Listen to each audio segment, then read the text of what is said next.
Hey guys, welcome to mine, the Quickie Kings, and a friend of his. We'll just call her the Ninja 250 girl. Our last ride of the season. I don't know if it was their last ride of the season, but it was my last ride of the season.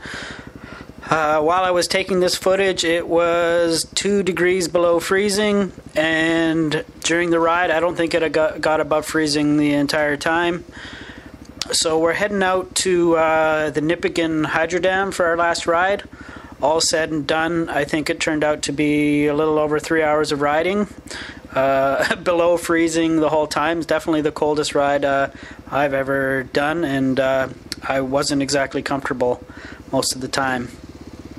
So I had initially planned on doing a regular vlog while I was doing it, but I mean, I was shivering and cold pretty much the whole time, so I really wasn't in any mood to do any talking when I was riding. So I will be doing commentary. So yeah, last ride of the year. How about we do a season in review? Good year of riding, lots of adventures. Got a little more adventuresome on this bike, did some real off-road riding with it, and ended up crashing as a result of that, but it's a learning experience. Good things that happened this year. Probably the best thing is I hooked up with the Quickie King.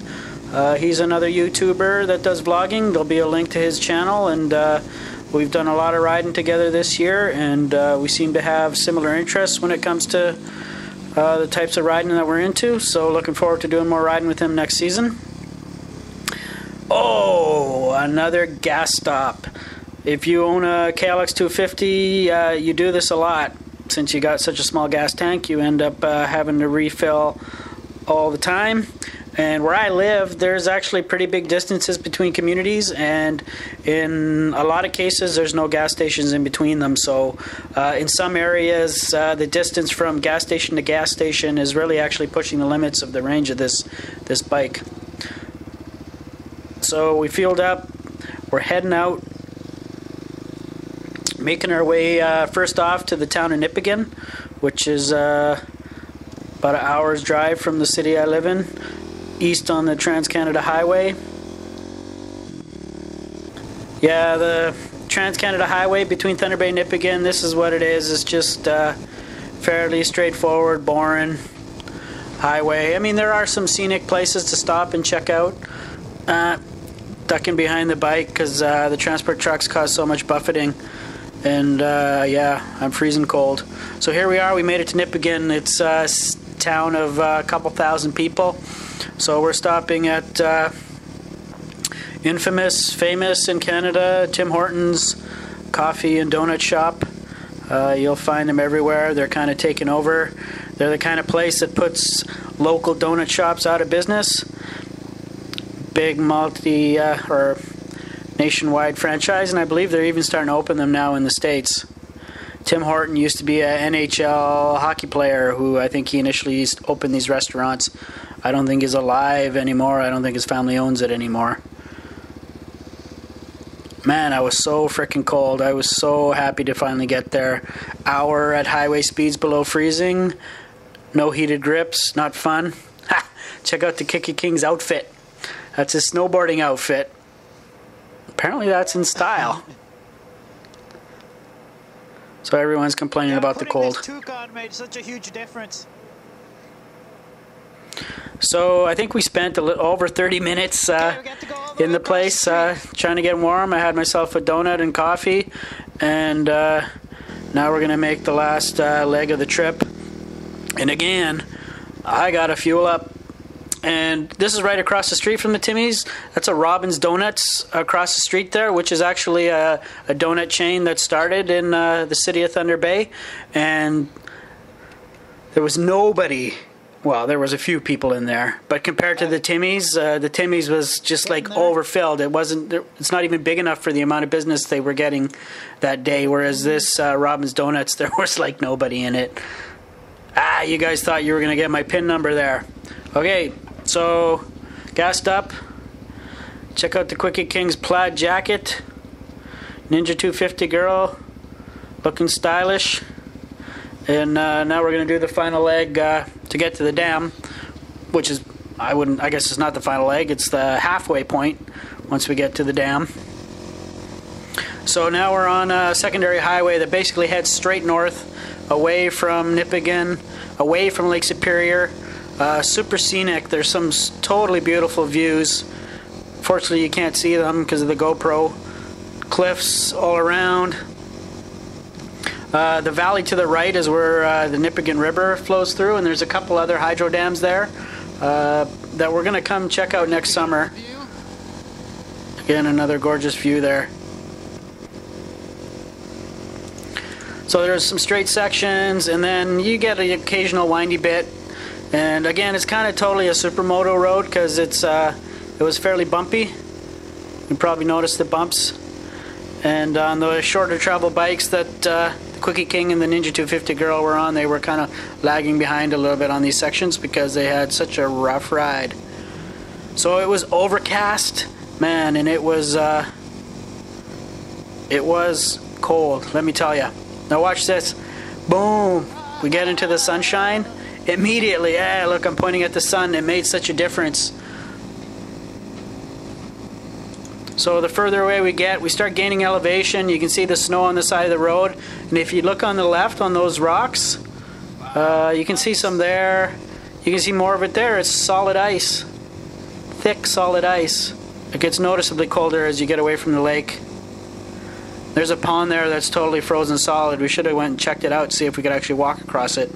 It's pretty early for stuff to be that frozen around here. So we finally make it to the dam, and yeah, actually it was pretty impressive. It was a lot bigger than I thought it was going to be.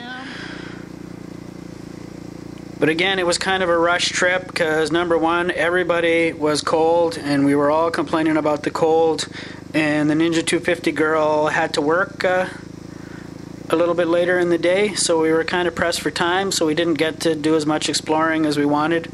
There was the other dams that we wanted to check out, but we'll come back next summer and check them out. Look at the size of that. That's pretty big actually for around these parts. So we actually, when they talk about shortages, power shortages, we actually produce so much electricity up here, more electricity than we actually need, and yeah. We don't have a shortage of electricity around here, that's for sure. We have lots of hydroelectric dams around here. Mine Portage Dam is the name I see up there.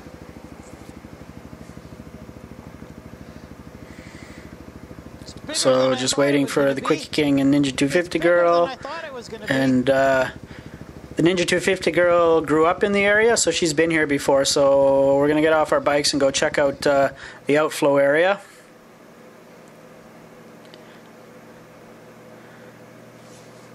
So yeah, toying with the idea of adding a second bike to my arsenal, and I'm still debating what it should be, what I want. KTM just announced that they have a new Duke 390cc single, fuel injected, 330 pounds wet. Okay, so that's lighter than a Ninja 250, that's lighter than a Ninja 300, it's lighter than the CBR 250, and a solid 100 cc's more in displacement. It's going to be a right cool little lightweight rocket ship. From what I read, it's going to be available in the States, so hopefully it means it's going to be available here. Partridge, here in Canada, that's where I live. I'll leave a link to some of the information about that new KTM Duke 390. It's looking pretty awesome. We can get down there. So we just got to trudge our way through the woods here.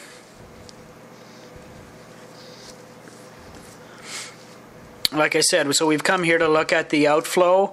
I'd like to actually see the other side, the lake side of it, and we'll come back next summer, check it out. I don't know if the Quickie King will come. He probably will. I want to come check it out.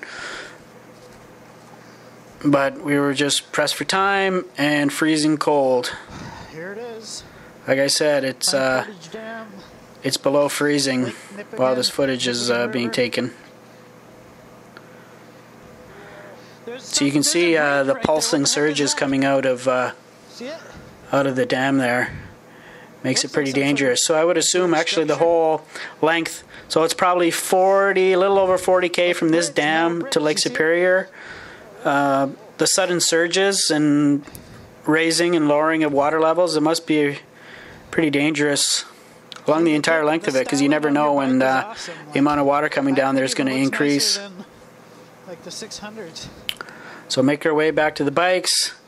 I'm telling the Ninja 250 girl how I think the Ninja 250 is an awesome looking bike. I think it actually looks nicer than the 600. On it anywhere, yeah. It's not so much in your face styling, it's just nice, sleek. There you go. Quickie King's outfit again. What do you guys think of that? Don't hit the dislike button just because of his outfit. So now we got about an hour and a half of riding below freezing highway speeds to get back home. The sun stayed out for maybe another 30 minutes and then it clouded over again and got cold. And yeah, I was shivering, teeth chattering. That was about the only vlogging I was doing, was my teeth chattering. So we're back to the snowy, icy section again. Yeah, so thanks to all my subscribers. I had pretty good channel growth this year. Big shout out to Carlos Gonzalez, 1974 in Brazil. And actually all my subscribers in Brazil. They have a really strong motovlogging community in Brazil. Check out, I'll leave the link to Carlos Gonzalez's channel there. He's got a KLX250 and I believe a Harley. His vlogs aren't in English, unfortunately. But it's cool to watch the riding conditions they have to deal with, lane splitting and the cool motorbikes and cars that aren't available here. So check them out. Yeah, won't be any motorcycle videos now again till next spring. So thanks for watching.